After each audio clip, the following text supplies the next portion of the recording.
So it's a still pretty nice day today. We got into the 90s again today, but there's a breeze. It's no humidity. It's just really unusual for the state of Missouri not to be just sweltering hot. So this is awesome. Carolyn got her a new mouse trap here recently. We had a cat, a stray cat, a feral cat a while back. That cat would not let us get near it. But this cat, Carolyn's pet, I've petted it once. It doesn't like me near as much as it likes Carolyn, but Carolyn's been hand feeding it. It's way underweight. I accidentally trapped this one in the live trap the other day, and it was squalling when I got up one morning, so I let her loose. She got trapped again. I let her loose. I've closed the trap up. I've figured I'm tired of catching her. Well, now she's just sticking around. So we'll get her fattened up a little bit. I think this is a stray. My guess is somebody abandoned it. There's another one around here too, but I've only seen it once. It got trapped also.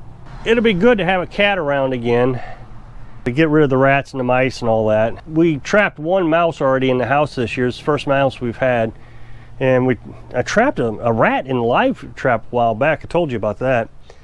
That's the first rat I've ever seen in my life. So I'm kind of glad to have a cat around again. It'll also keep the snake population down.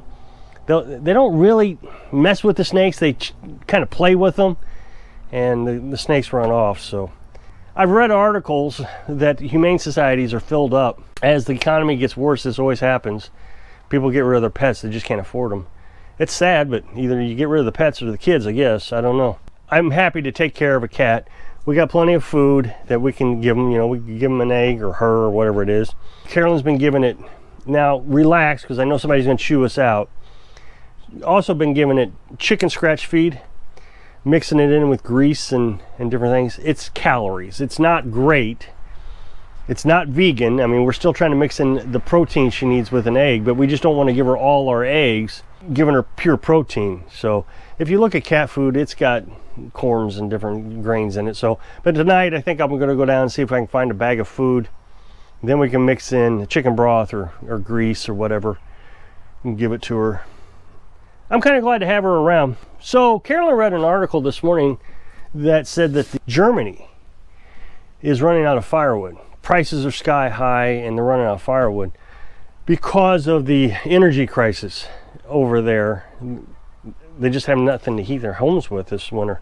So got me to thinking about our situation, and I really started analyzing this. As you know, I mean, we got all the woods. If we had to start cutting trees, we could. I don't want to. I like the woods the way they are. I figured it up, and I've got enough trees in the property that could heat our home for the rest of our lives. I mean, we don't use that much wood. We only use about a cord maybe a year. It just sips firewood in this little house. I mean, it's well insulated. We use 2x6 walls. We got more insulation than most homes. What we do is we watch Facebook Marketplace, and people are always giving away firewood. First year we were here, we were so busy we didn't get to collect a lot of it. We tried to collect some, but we didn't get to collect a lot of it. The next year we were here, it slowed down in the summertime. There wasn't as many ads. What I was thinking is during the lockdowns, people were cleaning up their yards, trimming more trees. So there was a lot of people giving away free firewood. The next year it slowed down, but we found this one place. Guy bought a house on the lake. It's a second home. So he was cleaning the place up and gave us a lot of firewood. So we got, I don't know, 4 or 5, 6 cords from him. So that's all we focused on last year. So we should have enough to rest most of my life now, but if not, we can always get more. Again, through Facebook Marketplace. Free stuff. I have this app called Free Stuff, actually. You can download it on your phone, and it monitors Facebook Marketplace and I think Craigslist, and anytime there's something free, it pops up. You can put filters on it, but I haven't figured out how to make it work, so I get all kinds of junk all the time, free stuff. But occasionally you get something that says free firewood. Well, this year, so when Carolyn was talking about this, I realized that I've only seen one posting for free firewood. So now I'm kind of curious, are people doing the same thing here in the United States? They're saving back their firewood in case they need it with the high energy cost. I mean, I'm hearing things that propane costs are going to go up this winter. Propane cost is pretty stable. I mean, it fluctuates quite a bit, but it doesn't get out of hand like the gasoline prices are right now. But when you're trying to fill your 500-gallon propane tank, that gets pretty costly pretty quick. And then when we look at wood prices here, now I said this last year, I don't know what it is this year, but last year it went up significantly. I think we paid $150 for 3 truckloads. Last year it went up to $150 for a truckload. It went up a lot. So what is that, double? I guess that's double for 1 truckload versus 3 truckloads. I can't only imagine what it is this year as prices continue to go up with energy prices. Now this is for oak and, you know, Missouri and all that kind of stuff. So what I'm suggesting is maybe you should take a look at a wood stove and get some firewood, or a pellet stove. They sell pellet stoves. You can buy the pellets as like corn or something. I don't know what it is. I found it interesting, but you got to have electric to run it. It turns a motor, it feeds it, it has a thermostat on it, the whole thing.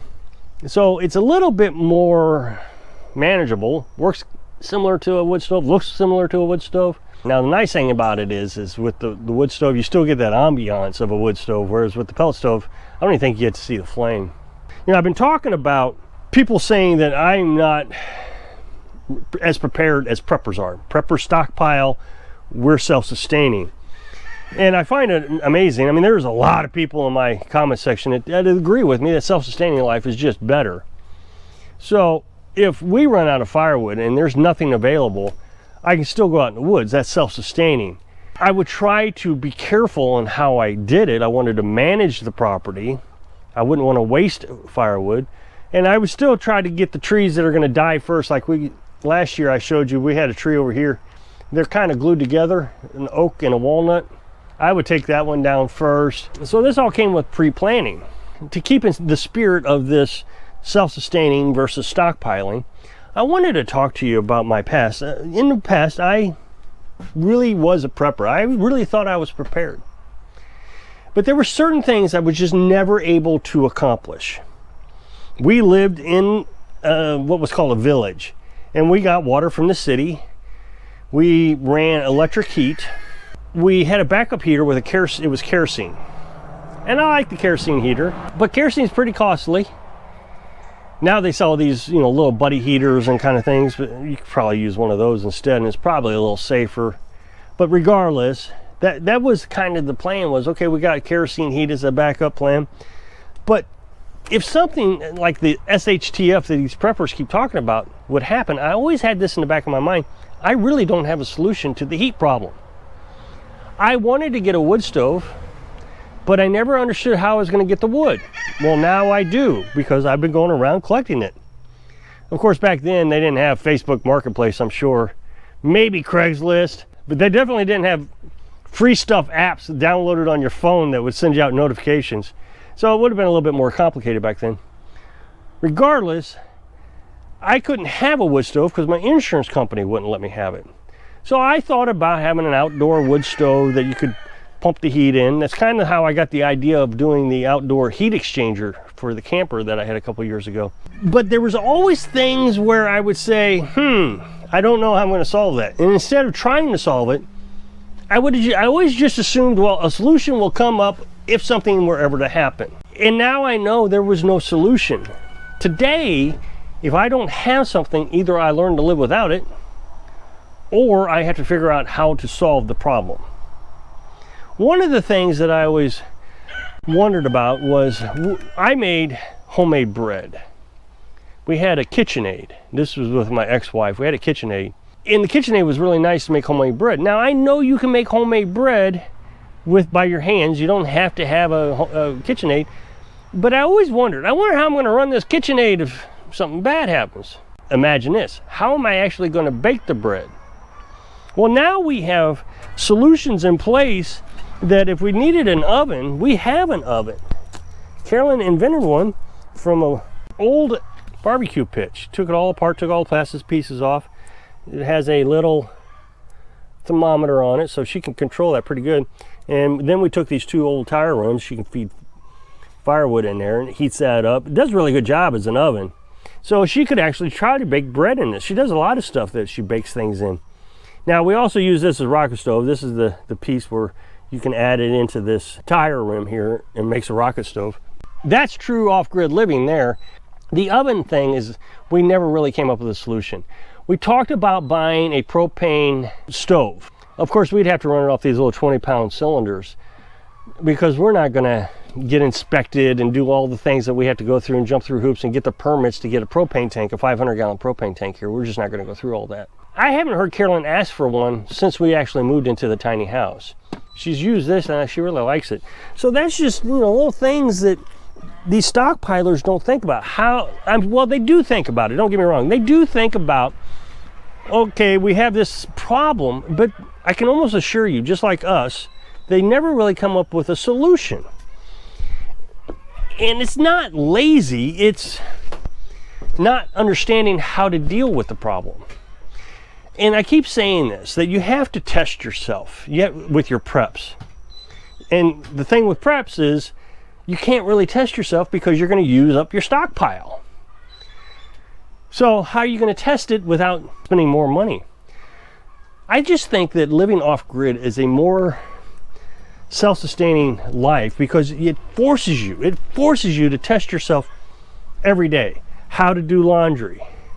Carolyn has worked with her laundry equipment over and over again until she has it absolutely perfected. You know, she's got a bad back. And she has noticed that these two sinks are actually different sizes. And she has noticed that washing on one side is easier on her back and rinsing on the other side is easier on her back. So she uses the plunger to wash with, and then she uses the basket to agitate with the rinse water. So it takes a lot to understand how to do things, and if you're just doing it right when the emergency happens, okay, I got these stockpiles, and then when the emergency happens, the SHTF actually happens, you're trying to figure it all out. Well, it's too late then. If you can click that super thanks button down there, I'd really appreciate it. So I hope I can inspire you to think through your preps so you can live a self-sustaining lifestyle. Thanks for watching.